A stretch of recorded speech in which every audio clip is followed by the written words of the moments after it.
ಶ್ರೀಗುರುಭ್ಯೋ ನಮಃ. ಹರಿ ಓಂ. ವಿಜ್ಞಾನರೋಚಿಪರಿಪೂರಿತಾಂತರ್ವಾಕ್ಯಾಂಡಕೋಶಂ ಹರಿತೋಪಲಾಭಂ ತರ್ಕಾಭಯೇತಂ ವಿಧಿ ಸರ್ವಪೂರ್ವಗೀರ್ವಾಣ ವಿಜ್ಞಾನದಮಾನತೋಸ್ಮಿ.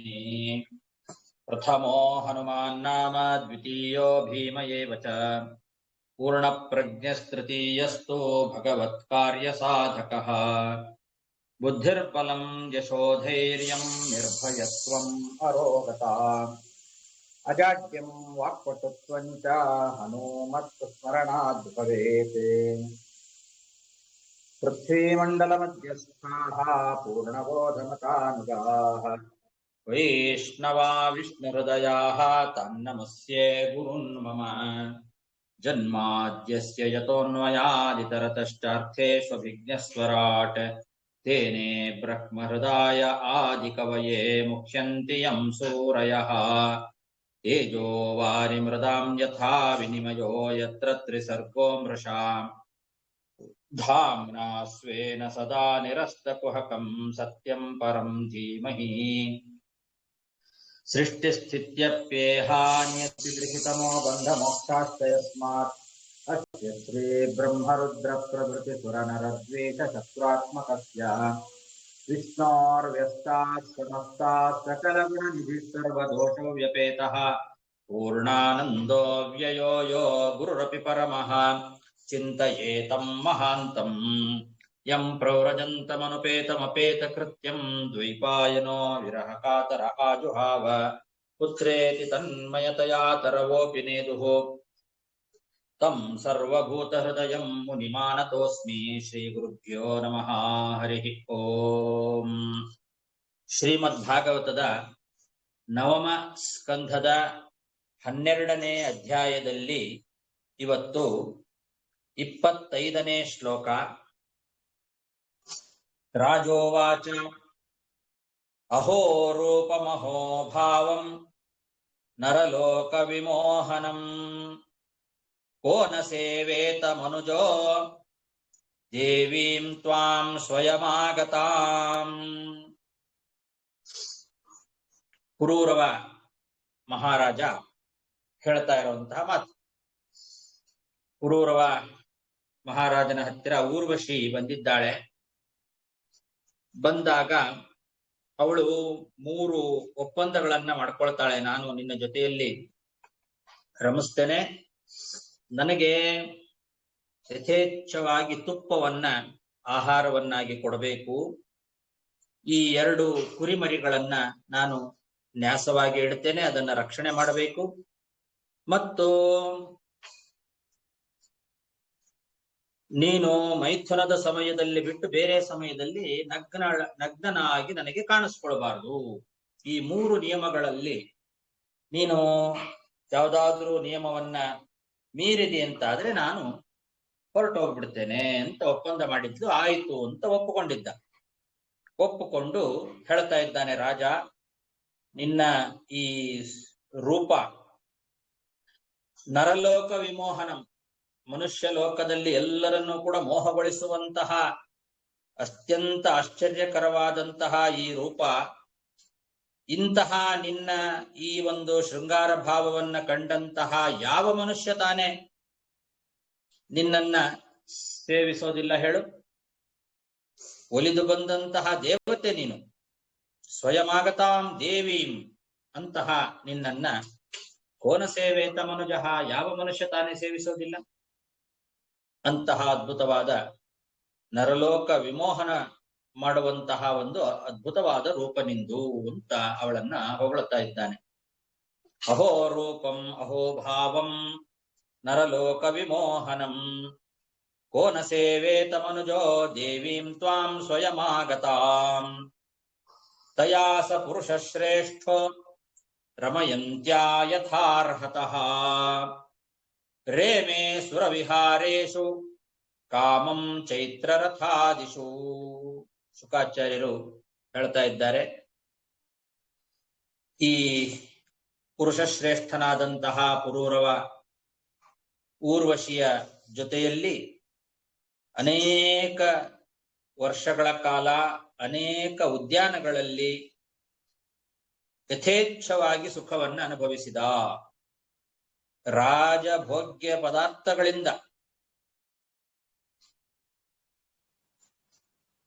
ನಂದನವನವೇ ಮೊದಲಾದಂತಹ ಅನೇಕ ಉದ್ಯಾನಗಳಲ್ಲಿ ಅವಳ ಜೊತೆಯಲ್ಲಿ ಸುಖವಾಗಿ ರಮಿಸಿದ ಅಂತ ಹೇಳ್ತಾ ಇದ್ದಾರೆ. ಯಥಾರ್ಹತಃ ಅಂತ ಇಲ್ಲಿ ಪದ ಇದೆ. ಸುರವಿಹಾರೇಶು ಅಂತನ್ನೋದಕ್ಕೆ ಸುರ ದೇವತೆಗಳು ವಿಹಾರ ಮಾಡುವಂತಹ ಜಾಗ ಅಂತಂದ್ರೆ ನಂದನವನ ಮೊದಲಾದಂತಹ ದೇವತೆಗಳ ಉದ್ಯಾನಗಳು. ಯಥಾ ಅರ್ಹತಃ ಅಂತನ್ನೋ ಶಬ್ದಕ್ಕೆ ಅವನ ಅರ್ಹತೆಗೆ ತಕ್ಕಂತೆ ಅಂತ ಅರ್ಥ. ಅವನ ಅರ್ಹತೆ ಅಂತಂದ್ರೇನು? ಅವನು ರಾಜ, ಹಾಗಾಗಿ ರಾಜಭೋಗ ಪದಾರ್ಥಗಳಿಂದ ಅಂತ ಇಟ್ಕೊಳ್ಬೇಕು. ಯಥಾರ್ಹತಃ ರಾಜ ಯೋಗ್ಯ ಭೋಗ ಸಾಧನ ದ್ರವ್ಯೇಣ ಅಂತ ವ್ಯಾಖ್ಯಾನ ಮಾಡಿದ್ದಾರೆ ಛಲಾರಿಯಲ್ಲಿ. ಅವನ ಅರ್ಹತೆ ಯಥಾರ್ಹ ಅಂತಂದ್ರೆ ರಾಜರಿಗೆ ಯೋಗ್ಯವಾದಂತಹ ಭೋಗ ಸಾಮಗ್ರಿಗಳೇನಿದ್ದಾವೆ ಆ ಭೋಗ ಸಾಮಗ್ರಿಗಳಿಂದ ಸುರವಿಹಾರ ಅಂತಂದ್ರೆ ಚೈತ್ರ ರಥಾದಿ ಉದ್ಯಾನವನ ಅಂತನೂ ಬರೆದಿದ್ದಾರೆ, ನಂದನಾದಿ ಉದ್ಯಾನವನ ಅಂತ ಕೂಡ ಬರೆದಿದ್ದಾರೆ. ಈ ರೀತಿ ದೇವತೆಗಳು ಆ ಜಾಗಗಳಲ್ಲಿ ಅವನು ಅಂತ ಅರ್ಥ. ತಯಾ ಸ ಪುರುಷ ಶ್ರೇಷ್ಠೋ ರಮಯಂತ್ಯಾ ಯಥಾರ್ಹತಃ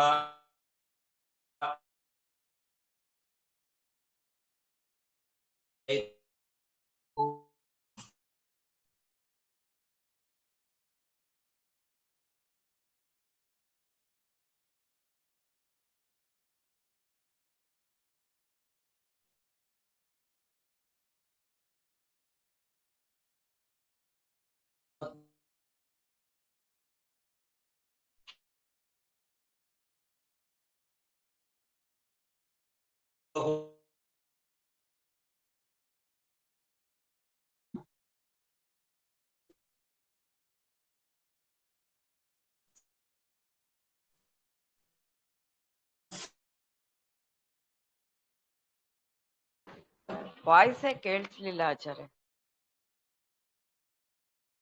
ಇಲ್ಲ, ಎಲ್ಲರಿಗೂ ಕಟ್ ಆಗಿದೆ.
ಅರೇ ಶ್ರೀನಿವಾಸ, ಆಚಾರ್ಯ ಕೇಳಿಸೋದಿಲ್ಲ.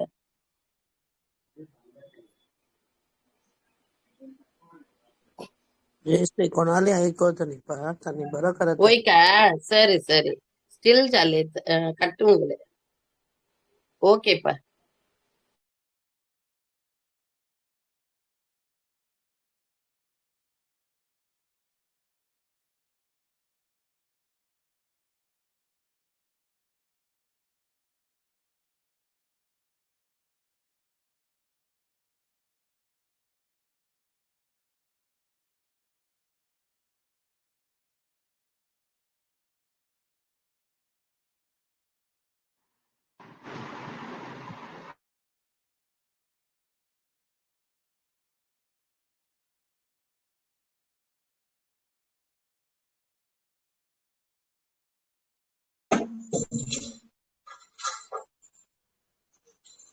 ಇವಾಗ ಕೇಳಿಸ್ತಿದ್ಯಾ?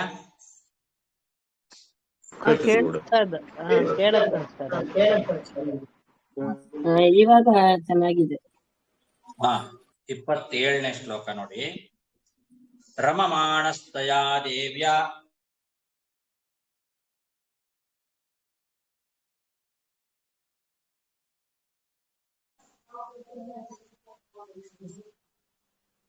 ರಮಮಾಣಸ್ತಯಾ ದೇವ್ಯಾ ಪದ್ಮಕಿಂಜಲ್ಕಗಂಧಯಾ ತನ್ಮುಖಾಮೋದಮುಷಿತೋ ಮುಮುದೇಬ್ಧಗಣಾನ್ ಬಹೂನ್.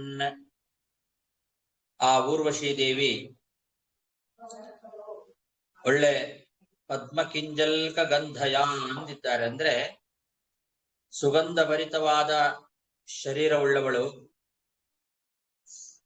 ಕಮಲದ ಕೇಸರದಂತೆ. ಪದ್ಮ ಕಿಂಜಲ್ಕ ಅಂದ್ರೆ ಕಮಲದ ಕೇಸರ, ಅದರಂತೆ ಗಂಧ, ಸುಗಂಧ ಭರಿತವಾದ ಶರೀರ ಅವಳದು. ಅಂತಹ ಊರ್ವಶಿ ದೇವಿಯ ಜೊತೆಯಲ್ಲಿ ವಿಹಾರವನ್ನ ಮಾಡ್ತಾ ತನ್ಮುಖಾಮೋದ ಮುಷಿತಃ, ಅವಳ ಮುಖದ ಸುಗಂಧಕ್ಕೆ ಮೈ ಮರೆತು ಅನೇಕ ವರ್ಷಗಳ ಕಾಲ ಅವಳ ಜೊತೆಯಲ್ಲಿ ಈ ಪುರೂರವ ರಾಜ ಸುಖವನ್ನ ಅನುಭವಿಸಿದ. ರಮಮಾಣಸ್ತಯಾ ದೇವ್ಯಾ ಪದ್ಮಕಿಂಜಲ್ಕ ಗಂಧಯಾ ತನ್ಮುಖಾಮೋದಮುಷಿತೋ ಮುಮುದೇಬ್ಧಗಣಾನ್ ಬಹೂನ್. ಅಪಶ್ಯನ್ ಉರ್ವಶೀಮಿಂದ್ರೋ ಗಂಧರ್ವಾನ್ ಸಮಚೋದಯತೆ. ಉರ್ವಶಿ ರಹಿತಂ ಮಹ್ಯಂ ಆಸ್ಥಾನಂ ನಾತಿಶೋಭತೆ. ಈ ಕಡೆಗೆ ದೇವೇಂದ್ರ ಸ್ವರ್ಗಲೋಕದಲ್ಲಿ ನೋಡ್ತಾನೆ, ಊರ್ವಶಿ ಕಾಣಿಸ್ತಾ ಇಲ್ಲ. ಅನೇಕ ವರ್ಷಗಳ ಕಾಲ ಅವಳು ಪುರೂರವ ರಾಜರ ಜೊತೆಯಲ್ಲಿದ್ದಾಳೆ. ಇಲ್ಲಿ ಸ್ವರ್ಗದಲ್ಲಿ ಊರ್ವಶಿಯನ್ನ ನೋಡದೆ ಕಾಣದೆ ಇಂದ್ರ ಏನ್ ಮಾಡಿದ, ಗಂಧರ್ವರಿಗೆ ಹೇಳಿದ್ದಂತೆ, ಊರ್ವಶಿ ಇಲ್ಲದೆ ನಮ್ಮ ಈ ಒಂದು ಆಸ್ಥಾನ ಶೋಭಿಸ್ತಾ ಇಲ್ಲ, ಅವಳನ್ನ ಎಲ್ಲಿದ್ರೂ ಕೂಡ ಹುಡುಕಿ ಕರ್ಕೊಂಡು ಬನ್ನಿ ಅಂತ ಗಂಧರ್ವರಿಗೆ ದೇವೇಂದ್ರ ಆಜ್ಞೆ ಮಾಡಿದ. ಅಪಶ್ಯನ್ ಉರ್ವಶೀಮಿಂದ್ರೋ ಗಂಧರ್ವಾನ್ ಸಮಚೋದಯತೆ. ಉರ್ವಶಿ ರಹಿತಂ ಮಹ್ಯಂ ಆಸ್ಥಾನಂ ನಾತಿಶೋಭತೆ. ತೌಪೇತ್ಯ ಮಹಾರಾತ್ರೌ ತಮಸಿ ಪ್ರತ್ಯುಪಸ್ಥಿತೆ.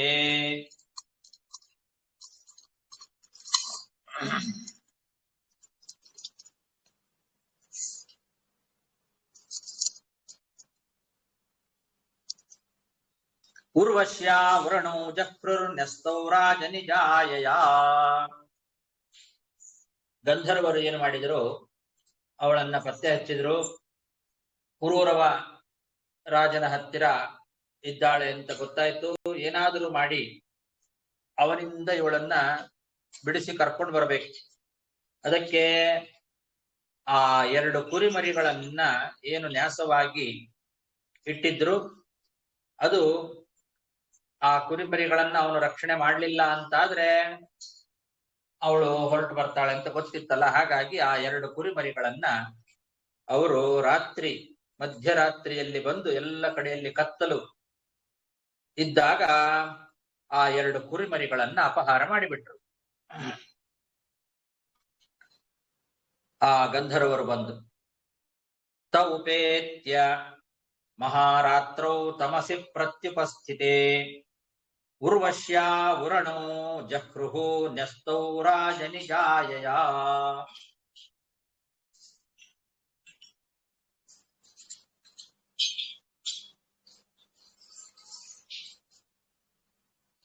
ಮಹಾರಾತ್ರವು ಅಂತ ಇದೆ. ಮಹಾರಾತ್ರಿ ಅಂತಂದ್ರೆ ಮಧ್ಯರಾತ್ರಿ. ಎಲ್ಲ ಕಡೆಯಲ್ಲಿ ಕತ್ತಲು ಇತ್ತಂತೆ. ಆ ಸಂದರ್ಭದಲ್ಲಿ ಇವರು ಅಪಹಾರ ಮಾಡಿದ್ರು. ನಿಶಮ್ಯಾಕ್ರಂದಿತಂ ದೇವಿ ಪುತ್ರಯೋರ್ನೀಯಮಾನಯೋಃ ಹತಾಸ್ಮ್ಯಹಂ ಕುನಾಥೇನ ನಪುಂಸಾ ವೀರಮಾನಿನಾ.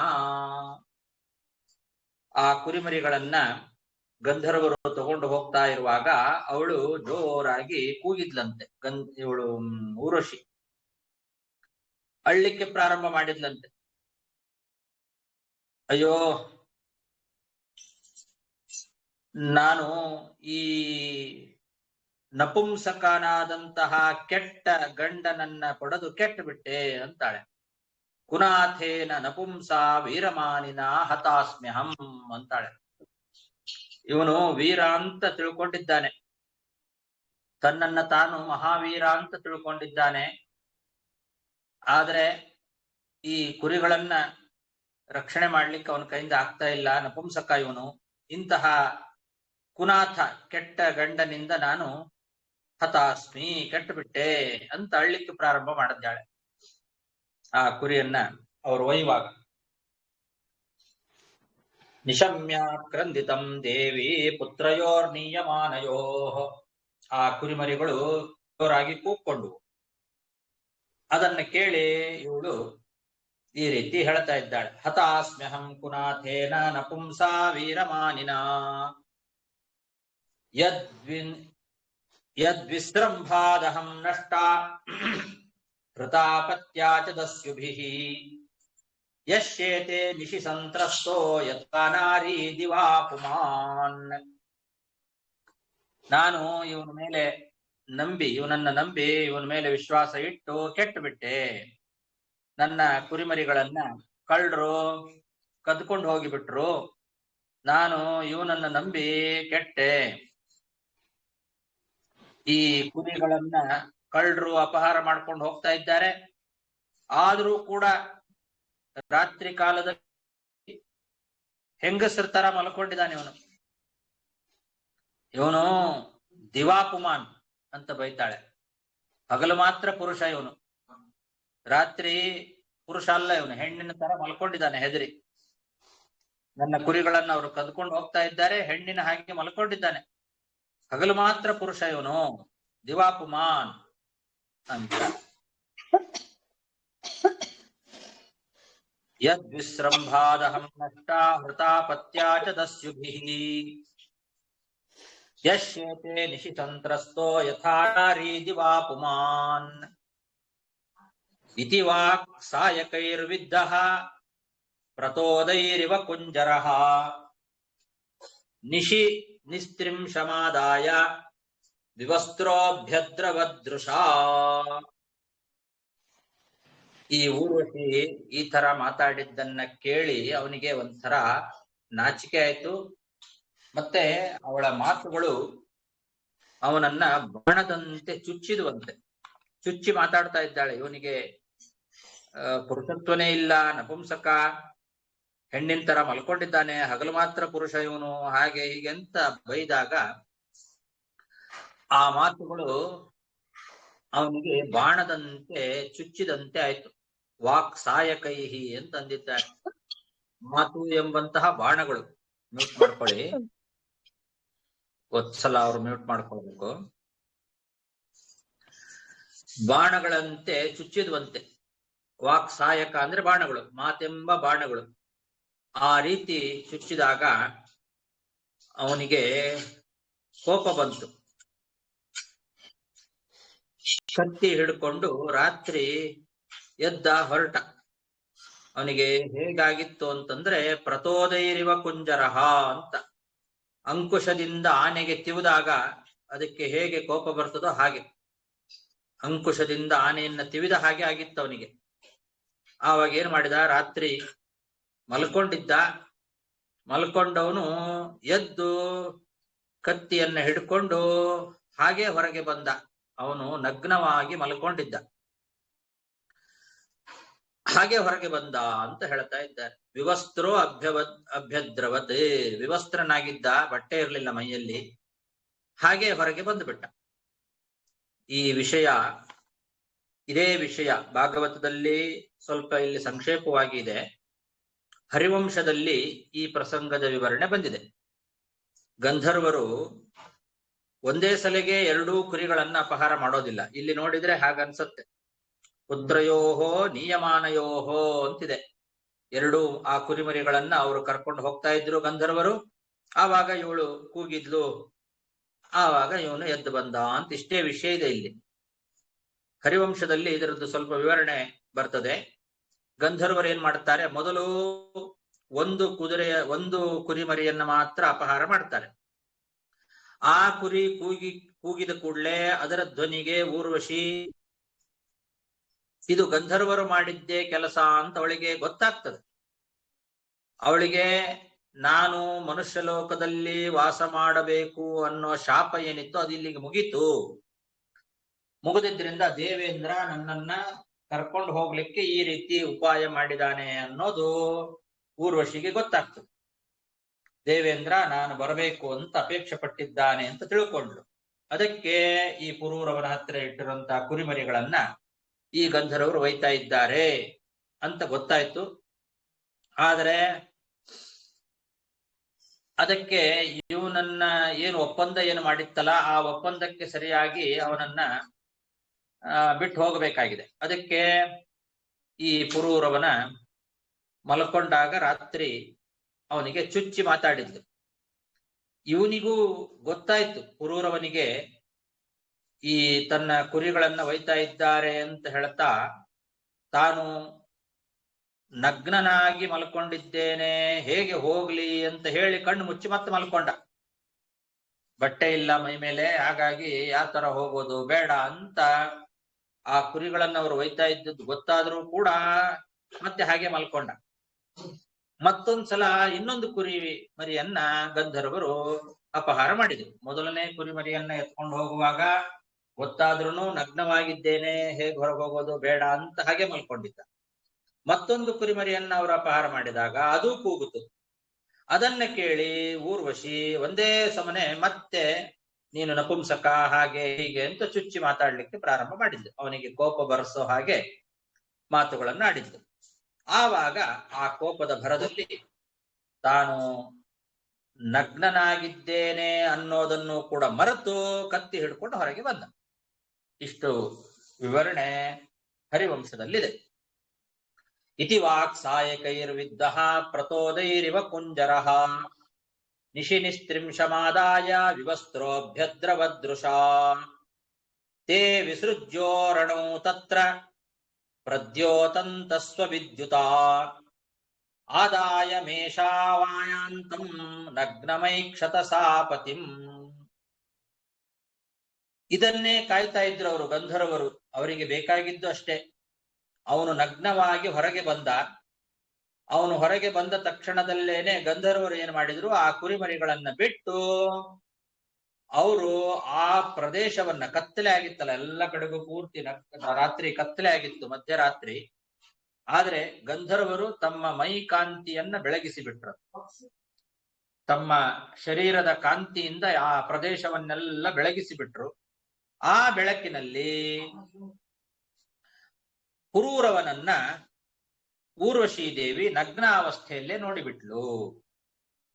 ಕುರಿಮರಿಗಳನ್ನ ಹಿಡ್ಕೊಂಡು ತಗೊಂಡು ಬರ್ತಾ ಇದ್ದ ಅವನು. ಅವರೇನೋ ಗಂಧರ್ವರು ಕುರಿಮರಿಗಳನ್ನ ಬಿಟ್ಟು ಬಂದ್ಬಿಟ್ರು ಈ ಕಡೆಗೆ. ಆದ್ರೆ ತಮ್ಮ ಶರೀರದ ಕಾಂತಿಯಿಂದ ಆ ಕಡೆ ಎಲ್ಲ ಬೆಳಕು ಮಾಡಿದ್ರು. ಆ ಬೆಳಕಿನಲ್ಲಿ ಆ ಪುರೂರವ ಕುರಿಮರಿಗಳನ್ನ ಹಿಡ್ಕೊಂಡು ಬರ್ತಾ ಇರುವಂತಹ ದೃಶ್ಯವನ್ನ ಆ ಊರ್ವಶಿ ನೋಡಿದ್ಲು. ನಗ್ನನಾಗಿ ಬರ್ತಾ ಇರೋದನ್ನೇ ನೋಡಿದ್ಲು. ಇಲ್ಲಿಗೆ ಆ ಒಪ್ಪಂದವನ್ನ ಮುರಿದಾಗಾಯ್ತು. ಅವಳಿಗೆ ಹೊರಡ್ಲಿಕ್ಕೆ ಅಪ್ಪಣೆ ಸಿಕ್ತು. ಊರ್ವಶಿ ಪುರೂರವನ ಜೊತೆಗೆ ಒಟ್ಟು 59 ವರ್ಷ ಇದ್ಲು ಅಂತ ಹರಿವಂಶದಲ್ಲಿ ಹೇಳಿದ್ದಾರೆ. 59 ವರ್ಷಗಳು ಇದ್ದ ಮೇಲೆ ನಂತರದಲ್ಲಿ ನಡೆದಂತಹ ಘಟನೆ ಇದು. ತೇ ವಿಸೃಜ್ಯೋರಣೌ ತತ್ರ ಪ್ರದ್ಯೋತಂತಸ್ವ ವಿದ್ಯುತ ಆದಾಯ ಮೇಷಾವಾಯಾಂತಂ ನಗ್ನಮೈಕ್ಷತ ಸಾ ಪತಿಂ ಐಲೋಪಿ ಶಯನೆ ಜಾಯಾಂ ಅಪಶ್ಯನ್ ವಿಮನಾ ಅಭೂತ್ ತಚ್ಚಿತ್ತೋ ವಿಕ್ಲವಶೋಚನ್ ಬಭ್ರಾಮೋನ್ಮತ್ತವನ್ ಮಹೀ. ಅವಳು ಹೊರಟು ಬಿಟ್ಲು ಪುರೂರವನನ್ನ ಬಿಟ್ಟು. ಪುರೂರವ ಇಲಾದೇವಿಯ ಮಗ ನೋಡ್ತಾನೆ, ತನ್ನ ಮಂಚದಲ್ಲಿ ಊರ್ವಶಿ ಇಲ್ಲ. ಅವನಿಗೆ ಬಹಳ ಚಿಂತೆ ಆಯ್ತು. ಯಾವಾಗ್ಲೂ ಅವಳ ಜೊತೆಯಲ್ಲೇ ವಿಹಾರ ಮಾಡ್ತಾ ಇದ್ದ, ಅವಳ ಮೇಲೆ ಬಹಳ ಮೋಹವನ್ನ ಇಟ್ಟುಕೊಂಡಿದ್ದ. ಅವಳು ಯಾವಾಗ ತನ್ನ ಮಂಚದಲ್ಲಿ ಕಾಣಿಸ್ಲಿಲ್ವೋ ಆವಾಗ ತುಂಬಾ ವ್ಯಾಕುಲನಾಗಿ ಬಿಟ್ಟ.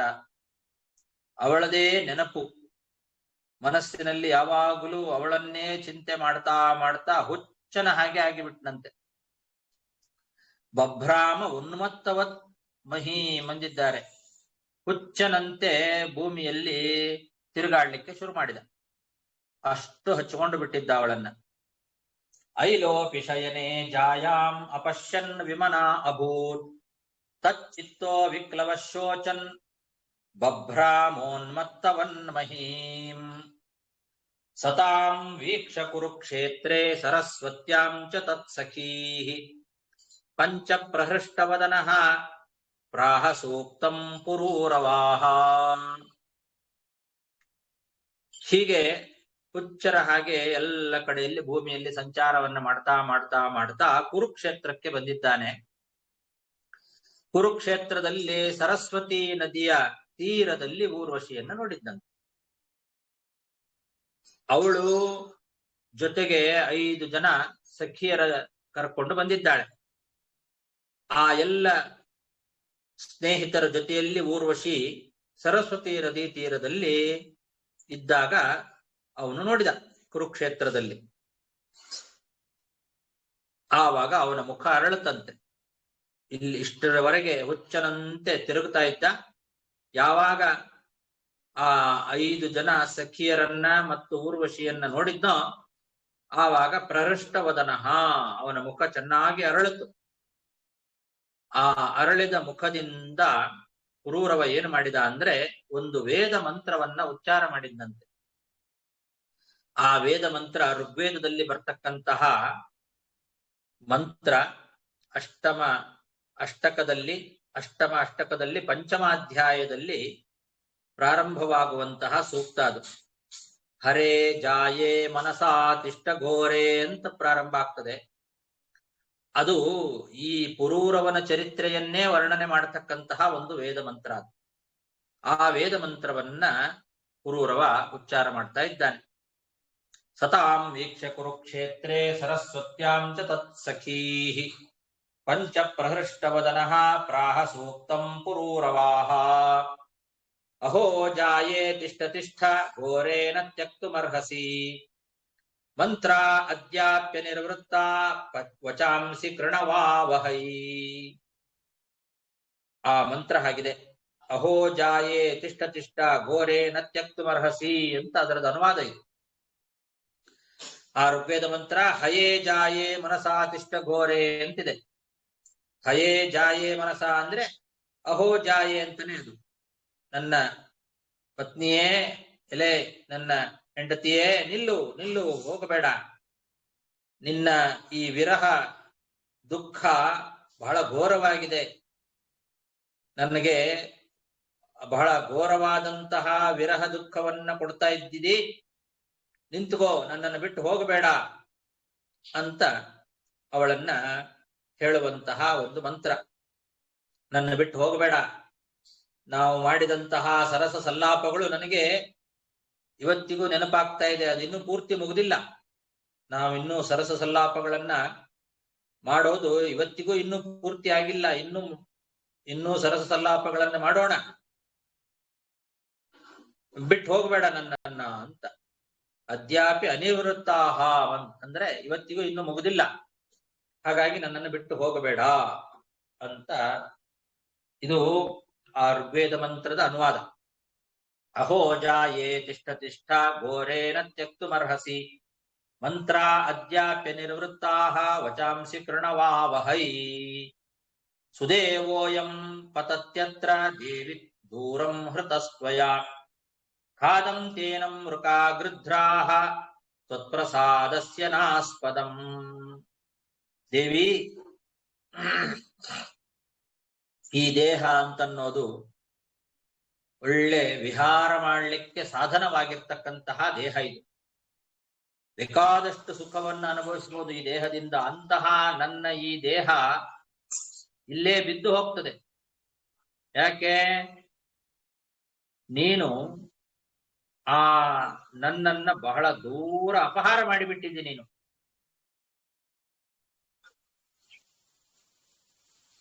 ನಿನ್ನ ಅನುಗ್ರಹಕ್ಕೆ ಪಾತ್ರವಾಗಲಿಲ್ಲ ಅಂತಾದ್ರೆ ಈ ನನ್ನ ದೇಹವನ್ನ ತೋಳಗಳು, ಹದ್ದುಗಳೆಲ್ಲ ತಿಂದು ಬಿಡ್ತಾವೆ ಅಂತಾನೆ. ವೃಕಾಹ ಗೃಧ್ರಾಹ ಖಾದಂತಿ ಏನಂ ನಾಸ್ಪದಂ. ಒಂದ್ ವೇಳೆ ನೀನು ಈ ದೇಹದ ಮೇಲೆ ಅನುಗ್ರಹವನ್ನ ಮಾಡಲಿಲ್ಲ ಅಂತಾದ್ರೆ, ನಿನ್ನ ಅನುಗ್ರಹಕ್ಕೆ ಪಾತ್ರವಾಗದೇ ಇದ್ರೆ ಈ ದೇಹವನ್ನ ತೋಳುಗಳು, ಹದ್ದುಗಳೆಲ್ಲ ತಿಂದು ಬಿಡ್ತಾವೆ. ನೀನು ಈ ದೇಹವನ್ನ ಅಪಹಾರ ಮಾಡಿಬಿಟ್ಟಿದ್ದಿ. ಇದು ಒಳ್ಳೆ ವಿಹಾರ ಮಾಡ್ಲಿಕ್ಕೆ ಯೋಗ್ಯವಾದಂತಹ ಸಾಧನ ಇದು. ಈ ದೇಹ ಯಾಕೆ ಬಿಟ್ಟು ಹೋಗ್ತಿದಿ ಅಂತ. ಇದು ಈ ಮಾತು ಏನಿದೆ, ಇದು ಋಗ್ವೇದದ 14ನೇ ಋಕ್ನ ಅರ್ಥ. ಇದು ಮೊದಲನೇದ್ದು ಹಯೇ ಜಾಯೇ ಮನಸಾತಿಷ್ಠ ಘೋರೆ ಅಂತನ್ನೋದು ಮೊದಲನೇ ಋಕ್. ಋಗ್ವೇದದ ಅಷ್ಟಮ ಅಷ್ಟಕದಲ್ಲಿ 5ನೇ ಅಧ್ಯಾಯದಲ್ಲಿ ಬರ್ತಕ್ಕಂತಹ ಮೊದಲನೇ ಋಕ್ನ ಅನುವಾದ ಆ ಹಿಂದಿನ ಶ್ಲೋಕ. ಅದೇ 10ನೇ ಮುಂದೆ 14ನೇ ಋಕ್ನ ಅರ್ಥ ಇದು ಸುದೇವೋ ಅದ್ಯ ಅಂತನ್ನೋದು. ಸುದೇವೋ ಅದ್ಯ ಸುದೇವೋ ಎಂ ಪತತ್ಯತ್ರ ದೇವಿ ಅನ್ನೋದೇನಿದೆ ಈ ಶ್ಲೋಕ, ಸುದೇವೋ ಅದ್ಯ ಅಂತ ಪ್ರಾರಂಭ ಆಗ್ತದೆ 14ನೇ ಋಕ್. ಅದರ ಅನುವಾದ ಇದು. ಸುದೇವೋ ಎಂ ಪತತ್ಯತ್ರ ದೇವಿ ದೂರಂ ಹೃತಸ್ತ್ವಯ ಖಾದಂ ತೇನಂ ಮೃತಾ ಗೃಧ್ರಾಹ ತ್ವತ್ಪ್ರಸಾದಸ್ಯ ನಾಸ್ಪದಂ. ಇಷ್ಟು ಆ ವೇದ ಮಂತ್ರವನ್ನ ಉಚ್ಚಾರ ಮಾಡಿದ ಪುರೂರವ. ಆವಾಗ ಊರ್ವಶಿ ಮಾತಾಡ್ತಾ ಇದ್ದಾಳೆ. ಊರ್ವಶುವಾಚ ಮಾಮೃಥಾ ಪುರುಷೋಸಿ ತ್ವಂ ಮಾಸ್ಮತ್ವಾದ್ಯುರ್ವೃಕಾಯಿಮೇ ಕ್ವಾಪಿ ಸಖ್ಯಂ ನ ವೈ ಸ್ತ್ರೀಣಾಂ ವೃಕಾಣಾಂ ಹೃದಯಂ ಯಥಾ.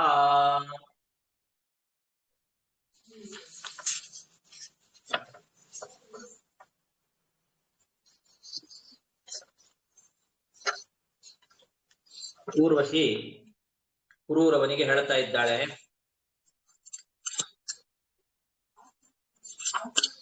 ಮಾ ವೃಥಾ ಪುರುಷೋಸಿ ತ್ವಂ, ನೀನು ಸುಮ್ಮನೆ ಸಾಯಬೇಡ ಅಂತಾಳೆ. ನೀನು ಪುರುಷ, ಪುರುಷೋಸಿ ತ್ವಂ ಪುರುಷೋಸಿ, ನೀನು ಪುರುಷನಾಗಿದ್ದಿ, ಧೈರ್ಯದಿಂದ ಇರು. ಯಾಕೆ ಈ ತರ ಅಳ್ತಾ ಇದ್ದಿ? ಯಾಕೆ ಸಾಯ್ತಿದ್ದಿ? ಈ ತೋಳಗಳು ನಿನ್ ತಿನ್ನಬಾರದು. ತೋಳಗಳ ಹೃದಯದಂತೆ ಸ್ತ್ರೀಯರ ಹೃದಯ.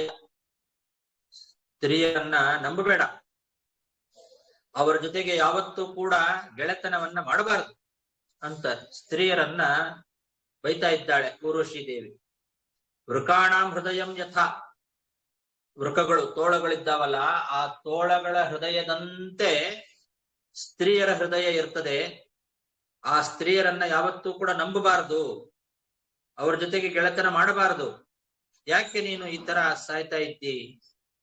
ನೀನು ಅಳಬೇಡ, ನೀನು ಪುರುಷ, ನೀನು ಧೈರ್ಯದಿಂದ ಇರು ನೀನು ಅಂತಾಳೆ ಊರ್ವಶಿ. ಇದು ಕೂಡ ಋಗ್ವೇದದ 15ನೇ ಋಕ್ಕಿನ ಅನುವಾದ. ಇದು ಪುರೂರವೋ ಮಾ ವೃಥಾ ಅಂತ ಪ್ರಾರಂಭ ಆಗ್ತದೆ.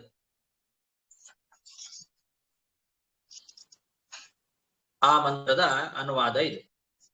ಅವಳು ಹೇಳ್ತಾಳೆ, ನೀನು ಅಳಬೇಡ, ನೀನು ಧೈರ್ಯದಿಂದ ಇರು, ಸ್ತ್ರೀಯರನ್ನ ನಂಬಬೇಡ, ಅವರ ಜೊತೆ ಗೆಳೆತನ ಮಾಡಬೇಡ ಅಂತ.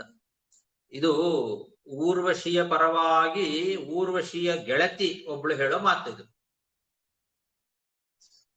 ಇಲ್ಲಿ ಊರ್ವಶಿ ವಾಚ ಅಂತಿದೆ. ಅಂದ್ರೆ ಊರ್ವಶಿಯ ಪರವಾಗಿ ಹೇಳಿರೋ ಮಾತು. ಅವಳ ಗೆಳತಿ ಹೇಳ್ತಾಳೆ, ಯಾಕೆ ಹೀಗೆ ಮಾಡ್ತಿದಿ, ಧೈರ್ಯದಿಂದ ಇರು, ನೀನು ಹೆಂಗಸರನ್ನ ನಂಬಬಾರದು, ಅವ್ರ ಜೊತೆ ಗೆಳೆತನ ಮಾಡಬಾರದು ಅಂತ ಹೇಳ್ತಾಳೆ. ಮಾ ಮೃಥಾ ಪುರುಷೋಸಿತ್ವಂ ಮಾಸ್ಮತ್ವಾದ್ಯುರುಕಾಯಿಮೆ ವಾಪಿ ಸಖ್ಯಂ ನ ವೈ ಸ್ತ್ರೀಣಾಂ ಮೃಕಾಣಾಂ ಹೃದಯಂ ಯಥಾ ಸ್ತ್ರಿಯೋಹ್ಯ ಕರುಣಾ ಕ್ರೂರಾಃ ದುರ್ಮರ್ಷಾ ಪ್ರಿಯ ಸಾಹಸಾಃ ಘ್ನಂತ್ಯಲ್ಪಾರ್ಥೇಪಿ ವಿಸ್ರಬ್ಧಂ ಪತಿಂ ಭ್ರಾತರಮಪ್ಯುತ. ಬಹಳ ಖಾರವಾಗಿ ಮಾತಾಡ್ತಾಳೆ. ಸ್ತ್ರೀಯರು ಬಹಳ ನಿರ್ದಯಿಗಳು, ಅವರಿಗೆ ದಯನೇ ಇಲ್ಲ, ಬಹಳ ಕ್ರೂರರು, ಅವರಿಗೆ ಸಹನೆ ಅಂತನ್ನೋದೇ ಇರೋದಿಲ್ಲ. ಎಂತಹ ದುಷ್ಟವಾದ ಸಾಹಸಕ್ಕೂ ಕೂಡ ಕೈ ಹಾಕ್ತಾರೆ ಹೆಂಗಸರು. ಸಣ್ಣ ಕಾರಣಕ್ಕೋಸ್ಕರ ತನ್ನನ್ನ ನಂಬಿ ವಿಶ್ವಾಸವನ್ನ ಮಾಡಿರ್ತಕ್ಕಂತಹ ಗಂಡನನ್ನೂ ಕೊಲ್ಲಿಕ್ಕೆ ಹೆಸೋದಿಲ್ಲ, ಸೋದರರನ್ನು ಕೊಲ್ತಾರೆ, ಅಣ್ಣ ತಮ್ಮಂದ್ರನ್ನೂ ಕೊಲ್ತಾರೆ, ತನ್ನನ್ನೇ ನಂಬಿ ತನ್ನ ಮೇಲೆ ವಿಶ್ವಾಸ ಇಟ್ಟಂತಹ ಗಂಡನನ್ನೂ ಕೊಲ್ತಾರೆ. ಸಣ್ಣ ಕಾರಣಕ್ಕೆ, ಅಲ್ಪಾರ್ಥೇಪಿ, ಒಂದು ಸಣ್ಣ ಕಾರಣಕ್ಕೋಸ್ಕರ ಗಂಡನನ್ನೂ ಕೊಲ್ತಾರೆ, ಮತ್ತೆ ಅಣ್ಣ ತಮ್ಮಂದ್ರನ್ನೂ ಕೊಲ್ತಾರೆ. ನಿರ್ದಯಿಗಳವರು, ಅವರಿಗೆ ಸಹನೆ ಇಲ್ಲ, ಕ್ರೂರರಾಗಿರ್ತಕ್ಕಂಥವ್ರು ಸ್ತ್ರೀಯರು. ಆದ್ರಿಂದ ಅವ್ರ ಜೊತೆ ಗೆಳೆತನ ಮಾಡಬೇಡ ಅಂತ. ಸ್ತ್ರೀಯೋಖ್ಯ ಕರುಣಾ ಕ್ರೂರಾಃ ದುರ್ಮರ್ಷಾ ಪ್ರಿಯ ಸಾಹಸಾಃ ಘ್ನಂತ್ಯಲ್ಪಾರ್ಥೇಪಿ ವಿಸ್ರಬ್ಧಂ ಪತಿಂ ಭ್ರಾತರಮಪ್ಯುತ.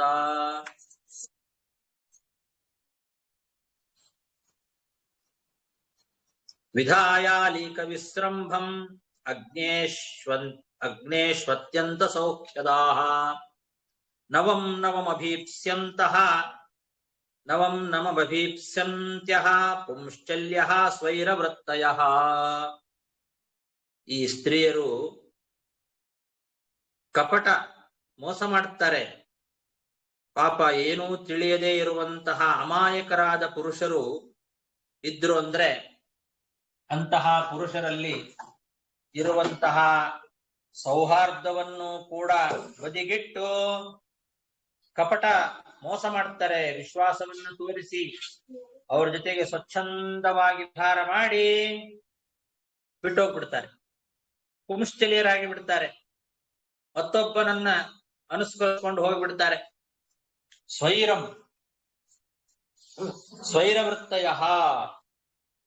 ಸ್ವೈರವೃತ್ತಯ ಅಂತಂದ್ರೆ ಒಬ್ಬನಾದ ಮೇಲೆ ಮತ್ತೊಬ್ಬರಂತೆ ಹೊಸ ಹೊಸ ಪುರುಷರನ್ನ ಬಯಸ್ತಾರೆ.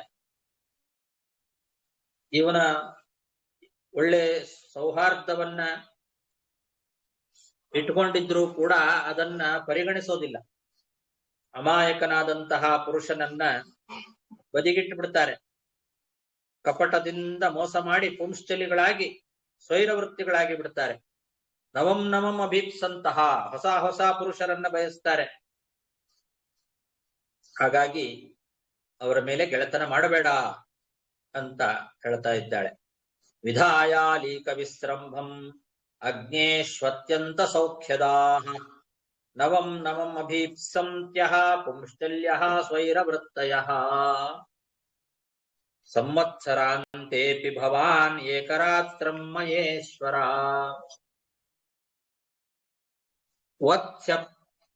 ವತ್ಸ್ಯತ್ಯಪತ್ಯಾನಿ ಚ ತೇ ಭವಿಷ್ಯಂತ್ಯಪರಾಣಿ ಭೋ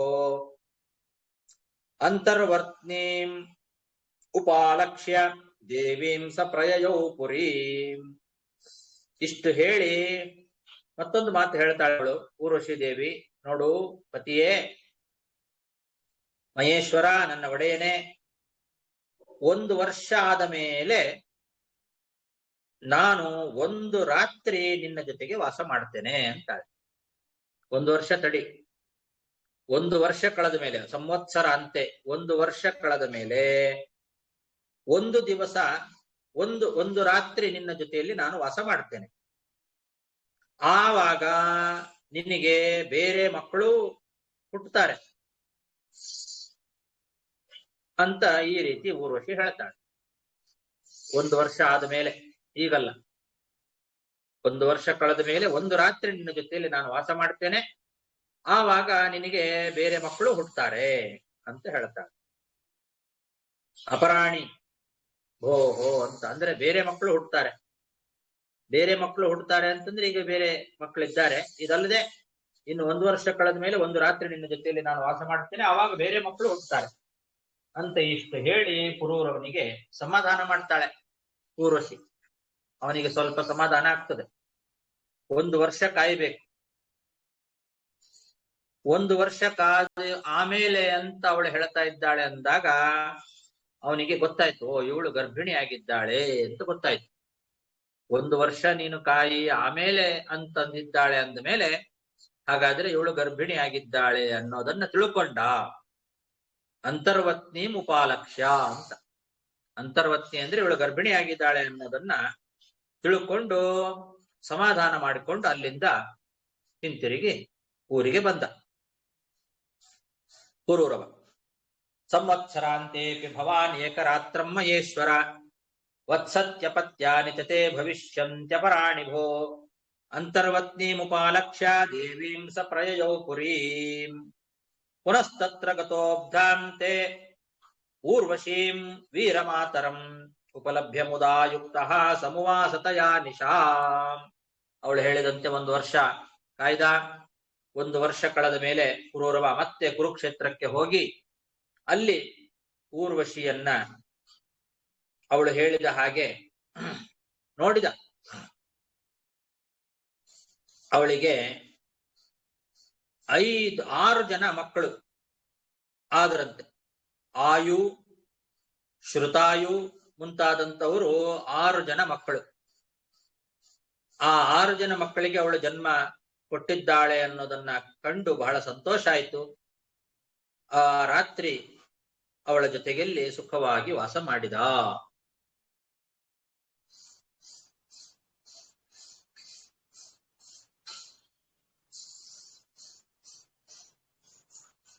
ಪುನಸ್ತತ್ರ ಗತೋ ದಾಂತೆ ಊರ್ವಶೀಂ ವೀರಮಾತರಂ ಮುದಾ ಯುಕ್ತಃ ಸಮುವಾಸತಯಾ ನಿಶಾಂ. ಆಚಾರ್ಯ ನಾರಾಯಣನ್, ಸೊ ಇಲ್ಲಿ 6 ಮಕ್ಕಳು ಆಯ್ತು ಅಂದ್ರೆ ಒಂದೇ ರಾತ್ರಿಯಲ್ಲಿ 6 ಮಕ್ಕಳು ಆಯ್ತು. ಅಲ್ಲಲ್ಲ, ಅವಳಿಗೆ ಮೊದಲೇ ಗರ್ಭವತಿ ಆಗಿದ್ಲು ಅನ್ನೋದನ್ನ ತಿಳ್ಕೊಂಡೆ ಅವನು ಬಿಟ್ಟು ಹೋಗಿದ್ನಲ್ಲ. ಸರಿ. 1 ವರ್ಷ ನನಗೆ ವೇಟ್ ಮಾಡು ಅಂತ ಅವಳಿಗೆ 6 ಮಕ್ಕಳು ಆದ್ರು ಅನ್ನೋ ವಿಷಯ ಅವಾಗ ಗೊತ್ತಾಯ್ತು. ಒಂದೇ ಸಲಿಗೆ ಆಗಿದ್ದಲ್ಲ. ಅನೇಕ ವರ್ಷಗಳ ಕಾಲ ಅವಳಿಲ್ಲದೆ ಇವನು ದುಃಖ ಪಡ್ತಾ ಇದ್ದ. ಅಲ್ಲಿ ಕುರುಕ್ಷೇತ್ರದಲ್ಲಿ ಅವಳನ್ನ ನೋಡಿದಾಗ ಖುಷಿ ಆಯ್ತು. ಬಾ ನನ್ನ ಜೊತೆಯಲ್ಲಿ ಬಿಟ್ಟು ಹೋಗ್ಬೇಡ ಅಂದಾಗ ಅವಳು 1 ವರ್ಷ ಕಾಯಿ ಆಮೇಲೆ 1 ದಿವಸ ನಿನ್ ಜೊತೆಯಲ್ಲಿ ಇರ್ತೇನೆ ಅಂತ ಹೇಳಿದ್ದು. ಆವಾಗ ಅವನಿಗೆ ಗೊತ್ತಾಯ್ತು, ಇವಳು ಗರ್ಭಿಣಿ ಆಗಿದ್ದಾಳೆ ಅಂತ ಗೊತ್ತಾಯ್ತು. ಗರ್ಭಿಣಿ ಆಗಿದ್ದಾಳೆ ಅಂತ ಗೊತ್ತಾದ ಮೇಲೆ ಅವಳನ್ನ ಬಿಟ್ಟು ಹೋದ. ಮತ್ತೆ 1 ವರ್ಷ ಕಳೆದ ಮೇಲೆ ಬಂದಾಗ ಅವನಿಗೆ ಓ ಇವಳು 6 ಮಕ್ಕಳಿಗೆ ಜನ್ಮ ಕೊಟ್ಟಿದ್ದಾಳೆ ಅನ್ನೋ ವಿಷಯ ಗೊತ್ತಾಯ್ತು ಅಂತ ಅರ್ಥ. ಬಹಳ ಸಂತೋಷ ಆಯ್ತು. ಆ 1 ರಾತ್ರಿ ಅವಳ ಜೊತೆಯಲ್ಲಿ ಸುಖವಾಗಿ ವಾಸ ಮಾಡಿದ. ಅಲ್ಲಿಗೆ 42 ಶ್ಲೋಕಗಳಾಯ್ತು. ಮತ್ತೆ ಟೈಮ್ ಆಯ್ತು, ನಾಳೆ ದಿವಸ ನೋಡೋಣ. ಶ್ರೀಕೃಷ್ಣಾರ್ಪಣಮಸ್ತು. ನಮಸ್ಕಾರ. ನಮಸ್ಕಾರ. 6 ಮಕ್ಕಳು ಅಂತ ಎಲ್ಲಿದೆ ಕೇಳ್ತೀಯಾ? 6 ಮಕ್ಕಳು ಎಲ್ಲಿದೆ? ಚಲಾರಿ ವ್ಯಾಖ್ಯಾನದಲ್ಲಿ ತತ್ರ ಕುರುಕ್ಷೇತ್ರೇ ವೀರಮಾತರಂ ಆಯುಃ ಶ್ರುತಾಯುಃ ಇತ್ಯಾದಿ ಷಟ್ ಪುತ್ರಾಣಾಂ ಮಾತರಂ ಇತ್ಯರ್ಥಃ ಅಂತ ಬರೆದಿದ್ದಾರೆ. ಆಯು ಶ್ರುತಾಯು ಇತ್ಯಾದಿ ಷಟ್ ಮಕ್ಕಳಿಗೆ ತಾಯಿಯಾಗಿದ್ದಾಳೆ ಅನ್ನೋ ವಿಷಯವನ್ನ ತಿಳ್ಕೊಂಡ ಅಂತ ಛಲಾರಿ ವ್ಯಾಖ್ಯಾನದಲ್ಲಿ ಬಂದಿದೆ. ಸರಿ, ಆಮೇಲೆ ಬಂದು ಈ 33ನೇ ಶ್ಲೋಕದಲ್ಲಿ ಸತ್ಯಧರ್ಮ ತೀರ್ಥರು ಏನೋ ನನ್ನ ಗುಣ ಸಂಖ್ಯೆ ಎಲ್ಲ ಕೊಟ್ಟು ಹೇಳಿದಲ್ಲ, ಅದೇನು? ಇದೆಲ್ಲ ವೇದ ಮಂತ್ರದ್ದು ಹೇಳಿದ್ದಾರೆ. ಸತ್ಯಧರ್ಮರು ಅಲ್ಲಿ ಆ ಶ್ಲೋಕಕ್ಕೆ ವೇದ ಋಗ್ವೇದ ಮಂತ್ರ ಇದಲ್ವಾ, ಅದರದ್ದು ಅನುವಾದ 10 + 5 15 + 5 20 + 6 26 + 7 33 ಹಾಗಂದ್ರೆ 51 49 ಅಂತ ಕೊಟ್ಟಿದ್ದಾರೆ. 18 ಮಂತ್ರಗಳಿಗೂ ಅನುವಾದ ಮಾಡಿದ್ದಾರೆ. ಅಲ್ಲಿ ಒಟ್ಟು 18 ಊರ್ವಶಿ ಹೇಳುವ ಮಾತೇನಿದೆ ಅದು 18 ಮಂತ್ರಗಳಿಗೂ ಅನುವಾದ ಮಾಡಿದ್ದಾರೆ. ಸರಿ, ಅಥ ತೃತೀಯ ದ್ವಿತೀಯ ಚತುರ್ಥಿ ನಮಗೆ ಇಲ್ಲಿ ಭಾಗವತದಲ್ಲಿ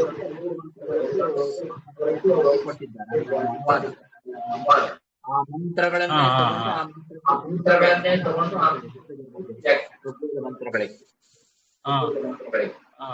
ಇದು ತುಂಬಾ ಇದೆ ವಿಷಯ, ಒಂದು 10 ಪೇಜ್ ಅದರಲ್ಲೇ ಇದೆ ವಿಷಯ. ಹೌದು ಹೌದು, ಧನ್ಯವಾದಗಳು. ಆಯ್ತು.